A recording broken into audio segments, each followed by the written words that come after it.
I'm Michelle, mom of 3 and founder of ihelpmoms.com. Thanks so much for being with us today. We all see the perfect family photos on Facebook, and we all know those moms that seem to have it all together. But if you're like me, I want to know what's really going on in motherhood today. And I am so pleased to have renowned family therapist and mom coach here, Sofia from Infinite Therapeutic Services. And today's hot topic that we're going to be discussing is sex, relationships, marriages, and how we balance it all with kids. This is one of the most important topics that I think needs to be talked about today. And, I really want to go to an expert to get advice on how we as moms can get our sexy back, how we can learn to talk with our spouses about sex, and what tips she can give us to creating a happy marriage. Because truthfully, sex matters in marriage. So let's get right into it, Sophia. Yes, absolutely. Thank you so much for having me here. Absolutely. So what are your tips for moms to help them manage their husband's needs or significant other's needs sexually and our own needs sexually? Absolutely, yeah. Typical situation is feeling that your husband might want more sex than you do. That's a typical situation. Sometimes there's the opposite, but how do we do that, right? How do we get to a place where that doesn't become the perpetual argument? Yeah. So we want to avoid that argument, and I'm so excited to hear your tips because we all want to have a better sex life, and we all want to have a better marriage, and we all want to make sure that our partner's fulfilled. So these are awesome. Yeah, so the first thing is, especially once you become mom, how do you get your sexy back, right? How do you feel a sexual being again? Because after pregnancy and birth, there's a lot that changes. We get a whole new role in our life. We become a mom, and we don't know how to do that. It's something that you learn as you go. Yeah. So some things that you can do is make sure that you take care of yourself physically, how you're eating, just learning how to be kind again with yourself, and getting into things that you feel comfortable in terms of what you wear, how you just in general care for your body and from the inside out.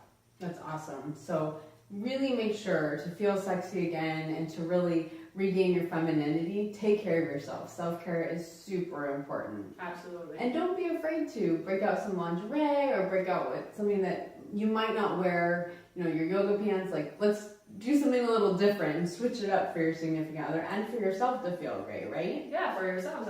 We feel much better when we have to dress up to go on a date, right? Yeah. Because as we're dressing up, we're putting on clothes that we don't wear all the time. And that, in general, it helps to think about that. Yeah.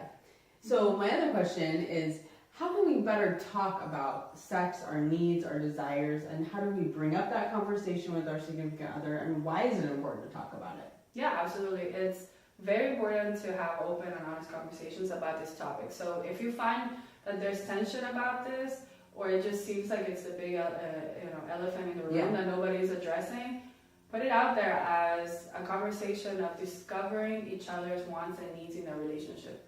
Kind of like, honey, sounds like, or it feels like we're not connecting at some levels. You might be frustrated that we're not having enough sex. I might be frustrated that I don't feel appreciated or cared for in these different ways. How do we get to see each other and honor what we both want and agree that neither one is wrong? They're realities of what the marriage needs. We need sex in marriage because otherwise we're roommates or relatives, right? And we also need to show love and connect at that emotional level, which means, appreciation, having conversations that make us feel cared for, and spending quality time together, right? We need that in relationships to keep going.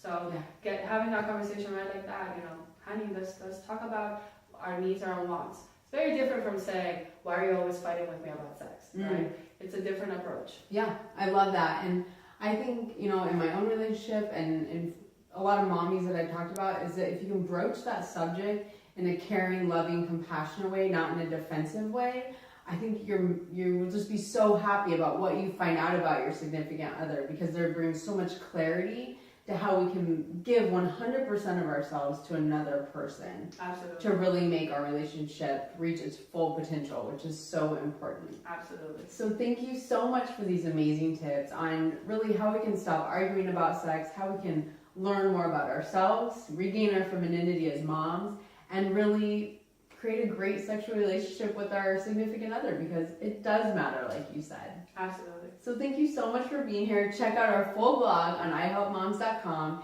to get all of Sofia's tips about how to stop arguing about sex and marriage. Thanks so much for being with us today. Bye-bye.